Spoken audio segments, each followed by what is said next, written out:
Ukraine में आज के दिन ब्रिटेन के प्रधानमंत्री ऋषि सुनाक पहुंचे थे।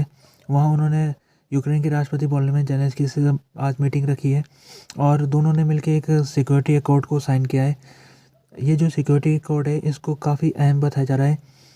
ज़ेलेंस्की ने कहा है कि ये जो सिक्योरिटी एग्रीमेंट है अनप्रेसिडेंटेड है। उन्होंने कहा ये जो एग्रीमेंट है ये तब तक रहेगा जब तक यूक्रेन नेटो का मेंबर नहीं बन जाता। जैसे कि ये जो सिक्योरिटी अकॉर्ड है इसमें कुछ प्रोविज़न है, उसके बारे में देख लेते हैं। पहला प्रोविज़न इसमें ये है कि जो यूके है वो यूक्रेन की मदद करेगा नेटो का सदस्य बनने के लिए। दूसरा उसमें वो मिलिट्री टू मिलिट्री कॉपरेशन दोनों देशों के बीच में होगा, यूके और यूक्रेन के बीच में। रसिया का जो डिसइंफॉर्मेशन कैंपेन है उसको दोनों देश मिलके उस कैंपेन को ख़त्म करेंगे। उस जो डिसइंफॉर्मेशन कैंपेन रसिया द्वारा चलाया जा रहा है उस कैंपेन को रोकने की काम करेगा इनका ये जो एग्रीमेंट है। ऋषि सुनाक ने प्रेस के साथ बातचीत की है। उन्होंने कहा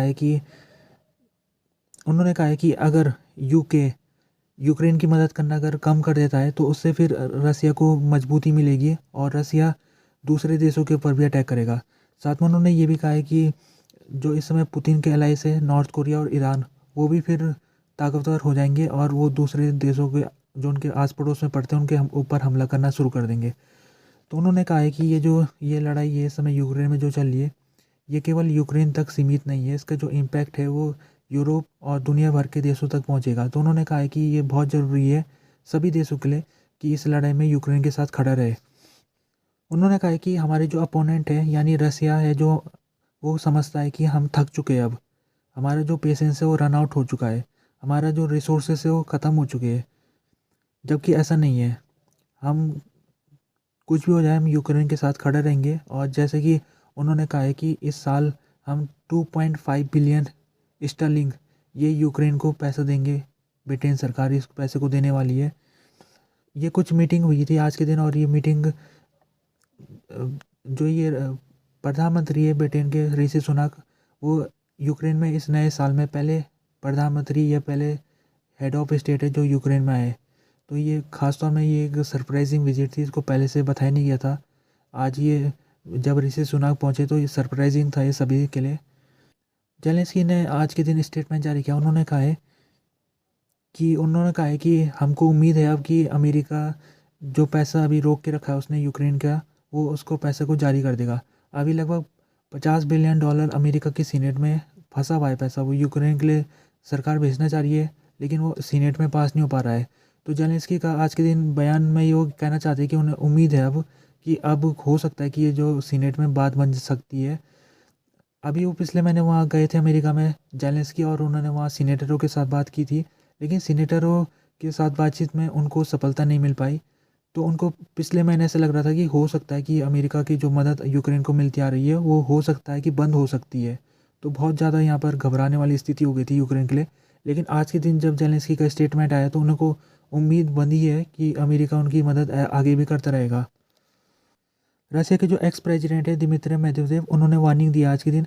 उनकी वार्निंग आई है इस एग्रीमेंट के ऊपर जो यूक्रेन और यूके के बीच में हुआ है। उनका कहना है कि अगर यूके की जो सेना है अगर यूक्रेन में आती है तो हम समझेंगे कि यूके ने हमारे खिलाफ युद्ध की घोषणा कर दी है। तो उनका कहने का मतलब है कि यूक्रेन का जो इलाका है जो अभी रसिया के खिलाफ लड़ाई में शामिल हो रखा है, तो ये केवल यूक्रेन और रसिया की लड़ाई है। अगर इसमें यूनाइटेड किंगडम सिपाही भेजता है अपनी लड़ाई लड़ने के लिए तो फिर हम समझेंगे कि एस्केलेशन यूनाइटेड किंगडम्स की तरफ से हो रहा है।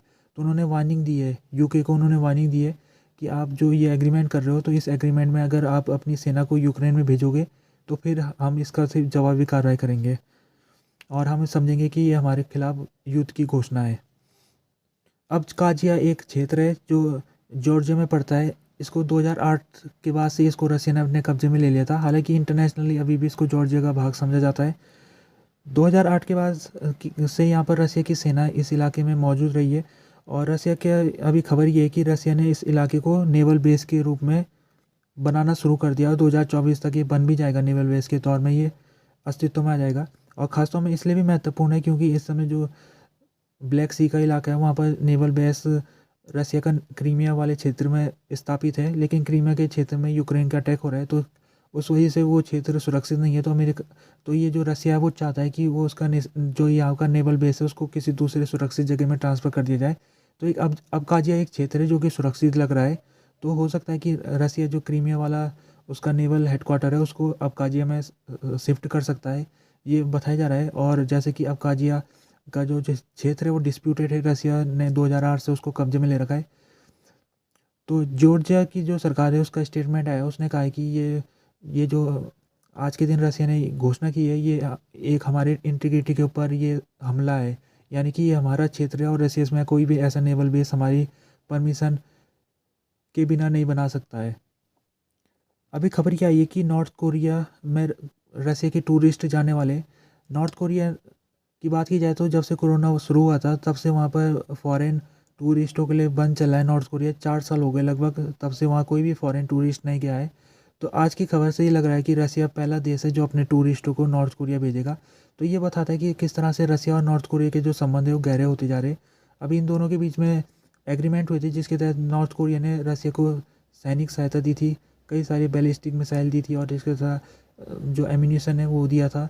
तो माना जा रहा है कि ये जो संबंध गहरे होते जा रहे हैं उसकी वजह एक तो ये है कि दोनों अमेरिका से नफरत करते हैं, रसिया भी करता है नॉर्थ कोरिया भी करता है, और दोनों इस समय अमेरिकन लेड ऑर्डर को चुनौती दे रहे हैं। तो जिस प्रकार से इस समय रसिया और नॉर्थ कोरिया के संबंध इतने गहरे हो चुके हैं कि नॉर्थ कोरिया को जो उसका जो अभी तक सबसे नंबर 1 पार्टनर चाइना हुआ करता था, और एक्सपर्टों को उम्मीद थी कि नॉर्थ कोरिया जो अपनी बाउंड्री है वो सबसे पहले चाइनीज़ लोगों के लिए खोलेगा, लेकिन नॉर्थ कोरिया ने रसियन लोगों के लिए खोल दिया है। और रसिया के जो टूरिस्ट है वो अभी वो कुछ दिनों में पहुंचने वाले प्योंगयांग जो कैपिटल है नॉर्थ कोरिया की, वहाँ पहुँचेंगे, वहाँ घूमेंगे और फिर कुछ स्काइंग के लिए जाएंगे वहाँ पर, फिर अपने देश में वापस आ जाएंगे। एक सीनियर यूक्रेनियन प्रेसिडेंट एड ने कहा आज के दिन कि वो कॉन्फिडेंट है आने वाले दिन में एक बिल आने वाला है जिसके तहत जो सेना में युवाओं की भर्ती को लेकर ये बिल होगा, मोबिलाइजेशन लॉ जिसको कहा जाएगा। तो उसको लेकर ये इनको उम्मीद है कि ये बिल पास हो जाएगा। अभी कल ही के दिन की बात है, रसिया की जो ये यूक्रेन में यहाँ पर पार्लियामेंट है, यूक्रेन की पार्लियामेंट में इसको रखा गया था, लेकिन इसमें जब डिबेट की शुरुआत हो रही थी तो उसी समय जो एमपीज़ हैं उन्होंने इसको रिजेक्ट कर दिया था, मोबिलाइजेशन बिल को। तो उसके बाद जब रिजेक्ट हो गया तो उनके एमपीज़ की तरफ से स्टेटमेंट आया, उन्होंने कहा हम इसको रिजेक्ट इसलिए कर रहे हैं क्योंकि इसमें ह्यूमन राइट एब्यूज़ है इसमें, यानी कि इसको अगर हम पास कर देंगे तो जो इस लॉ के तहत कई लोगों को परेशान किया जा सकता है, उनको ज़बरदस्ती सेना में भर्ती किया जा सकता है। तो इस वजह से इसको कल के दिन यूक्रेन की जो पार्लियामेंट है उसने रिजेक्ट कर दिया था। लेकिन जो सरकार है उसने आज ऐलान किया है कि वो फिर से लाने वाली है इस बिल को दोबारा से पार्लियामेंट के अंदर, और सरकार को उम्मीद है कि ये बिल पास हो जाएगा। और सरकार ने उन लोगों के ऊपर भी सवाल उठाए जो जिन्होंने कल उन एमपीज़ के ऊपर सवाल उठाए जिन्होंने कल इसको इसके विरोध में मतदान किया था। और सरकार ने कहा है कि ये इस समय जब हम लड़ाई में हैं तभी भी कुछ एमपीस ऐसे हैं जिनको अभी अपने पर्सनल फ़ायदे की लगी हुई है, उनको अपने वोटर बेस की पड़ी हुई है, जबकि इस समय हम लड़ाई में हैं। हमको सबसे पहले अपने देश के बारे में सोचना चाहिए और किस प्रकार से जो इस समय जो हम किल्लत से जूझ रहे हैं, सैनिक हमारे कम होते जा रहे हैं, तो वो कैसे हम उसकी भरपाई कर सकें उसके बारे में सोचना चाहिए एमपीस को, लेकिन वो अपने अपने जो पर्सनल फ़ायदे उसमें लगे हुए हैं। तो ये भी जो यूक्रेन की सरकार के एक स्पोक पर्सन ने कहा है। हालांकि उन्होंने ये कहा है कि हम फिर से इस बिल को लाने वाले हैं। हो सकता है कि कुछ अमेंडमेंट करके लाए जाए